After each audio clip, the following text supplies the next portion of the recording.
Salut, bonjour. Bienvenue à la pédagogie avec Fred, l'enseignant-chercheur de la nature. Comme vous l'avez remarqué, ça fait un bail que nous étions pris sur les réseaux sociaux et nous sommes de retour pour continuer avec nos cours sur l'apprentissage de la langue française. Voilà, dans cette nouvelle vidéo, je vais vous apprendre et vous montrer 4 astuces qui vont vous permettre à maîtriser rapidement et d'une manière concrète la langue française. Pourquoi c'est très important de maîtriser la langue française?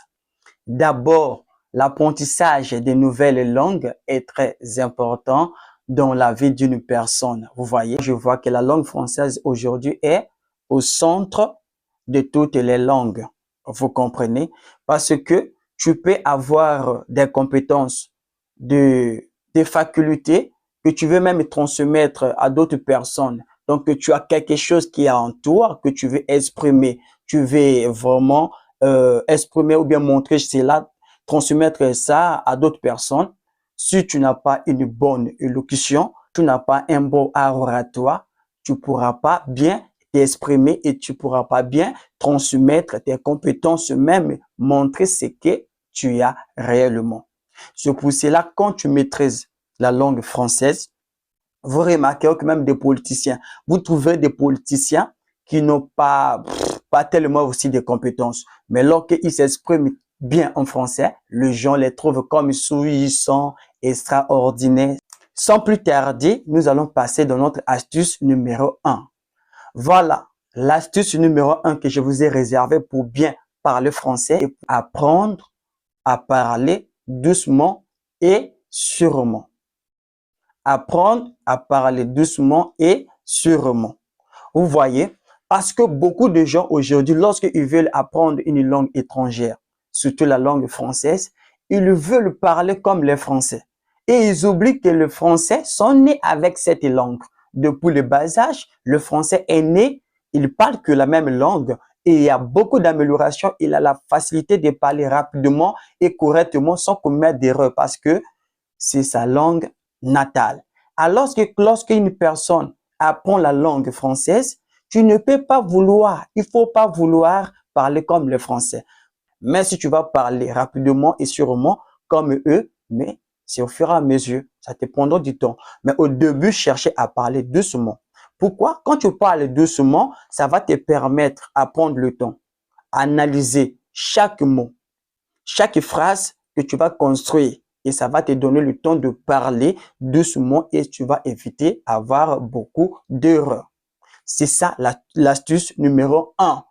Parler doucement et parler sûrement. Ne cherchez pas à imiter les Français, à vouloir parler rapidement comme eux. En parlant rapidement, vu que tu ne maîtrises pas encore cette langue, tu commettras beaucoup d'erreurs. L'astuce numéro 2. Apprenez à décortiquer chaque syllabe, mot ou phrase que tu vas prononcer. Qu'est-ce que je vais dire si par décortiquer chaque syllabe, mot ou phrase que je vais utiliser lors d'une conversation ou bien même d'une interview? Quand tu parles, par exemple, je vais dire bonjour mes amis. Donc, quand je parle, je vous dis bonjour, j'ai l'impression que je suis en train de voir le bonjour qui passe devant moi. Parce que le cerveau a cette possibilité de voir à l'invisible ce qu'il est en train de dire. C'est comme si devant moi, il y a les tableaux. Vous voyez, non? Prenons exemple qu'on vous donne un livre et que vous êtes obligé de lire ça devant les gens. Vous allez lire ça correctement parce que vous avez les écrits devant vous. Donc, vous êtes là en train de lire ce qui est écrit et vous prononcerez chaque mot parce que vous voyez le mot devant vous. Et quand vous faites son discours, son livre, son cahier, vous pouvez commettre des erreurs parce que devant vous, il n'y a pas ce qu'on a écrit.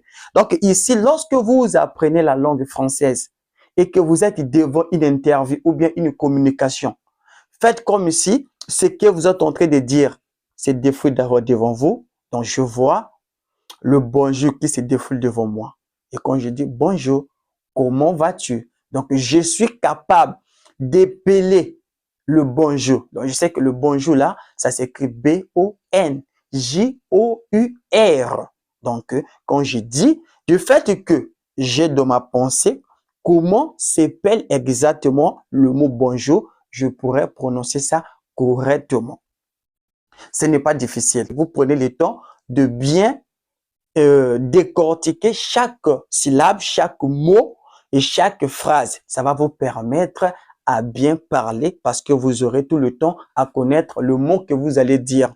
Avant que ce mot ressorte de votre bouche, vous avez l'épellation de ce mot exactement et vous aurez la possibilité et la facilité de bien communiquer ou bien de bien répondre même lors d'une interview. L'astuce numéro 3 que vous devez faire pour bien maîtriser la langue française, c'est de faire l'articulation interne de chaque mot que vous allez prononcer ou bien de chaque phrase que vous allez construire. Voilà, qu'est-ce que je vais parler ici par l'articulation interne ou bien l'articulation silencieuse. Cette articulation se passe au niveau de mon esprit ou bien je vais parler au niveau de mon subconscient ou bien de ma conscience. Donc, quand je parle, avant que je prononce le mot, je l'articule au fond de moi. Parce que, personnellement, il y a des mots parfois qui me semblent difficiles. Prenez exemple de mots qui me donnent beaucoup de difficultés quand je prononce le mot, par exemple, anti-scripturaire. Anti-scripturaire. Donc, quand je vais prononcer ce mot, je sais que c'est un mot qui semble difficile pour moi. Et quand je vais prononcer ça devant les gens, premièrement, je fais la lecture silencieuse, l'articulation silencieuse, anti-scripturaire, anti-scripturaire. Et quand je fais ça, et quand je vais parler ça, donc je vais parler de l'anti-scripturaire. Parce que je fais d'abord l'articulation au fond de mon esprit. Et ce qui me permet que mon esprit, mon subconscient et ma conscience, voilà, ça passe un peu rapide parce que le cerveau a cette faculté de faire ça un peu rapidement en quelques secondes. Donc, faites cela, chaque mot que vous allez prononcer, avant que ces mots sortent dans votre bouche, donc verbalement, oralement, donc cherchez d'abord à articuler ces mots au fond de vous. Donc, vous parlez, non, je parlais de ceci. Donc, avant de prononcer chaque mot, je me rends compte que j'ai d'abord à articuler ces mots au fond de moi et après, ça sort. Si tu fais ça, ça va aussi te permettre à s'améliorer et à bien maîtriser la langue française. Tu peux faire une interview, vous pouvez faire une communication sans commettre beaucoup d'erreurs. Et ça va vous faciliter à s'améliorer rapidement et à connaître la langue française. L'astuce numéro 4, c'est ne pas avoir peur de commettre des erreurs. Pourquoi? Imaginez que lorsque même vous parlez dans votre langue maternelle, vous commettez toujours parce que l'erreur est méditée. Donc, quelqu'un ne peut pas méditer, non, je dois commettre l'erreur. C'est en parlant, surtout que c'est une langue étrangère, en parlant, vous pouvez commettre. Mais quand tu as déjà cet esprit-là, non, quand je veux parler ceci, je vais commettre des erreurs. Tu auras la déconcentration au niveau de ton cerveau et tu pourras commettre encore beaucoup d'erreurs que tu avais imaginées. Quand tu parles lors d'une interview ou bien d'une communication, bannis d'abord les erreurs que tu vas commettre. Mais si tu parles et tu sais que tu as commis une erreur, passez. Ne revenez pas tout le temps sur l'erreur. Non, je parlais de la maison, non, là, non, passez. Parce que lorsque vous prenez le temps d'analyser si une erreur passée, votre cerveau s'arrête. Donc, aussitôt vous perdez.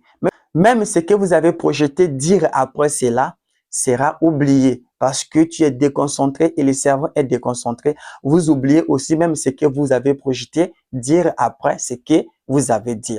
Donc, lorsque vous commettez une erreur lors d'une interview ou bien d'une communication, surtout lorsque vous êtes encore débutant et que vous apprenez une nouvelle langue, ne revenez plus sur la même erreur. Passez. Et les gens vont comprendre que vous êtes en train d'apprendre une langue. Et lorsqu'on apprend une langue, on commet toujours des erreurs. C'est comme un enfant qui apprend à marcher. Si l'enfant a peur, non, je ne vais pas marcher parce qu'en marchant, je pourrais tomber, on pourrait me voir. Il ne marchera pas. Toutefois, quand tu marches, c'est une langue étrangère, il y a toujours des erreurs. Moi-même, quand je fais des vidéos, chaque vidéo que je fais, après avoir fini la vidéo, quand je regarde la vidéo que j'ai faite, je remarque que j'ai commis toujours des erreurs. Et là, cela ne m'empêche pas à s'améliorer, ça ne m'empêche plus à avancer. Chaque fois que nous faisons, nous commettrons toujours des erreurs parce que ce ne sont pas nos langues, c'est une langue que nous apprenons. Et là, c'est pour toutes les langues que nous allons apprendre. Parce que c'est une langue étrangère, même dans ta propre langue, tu commets d'erreurs. Combien de fois une langue étrangère?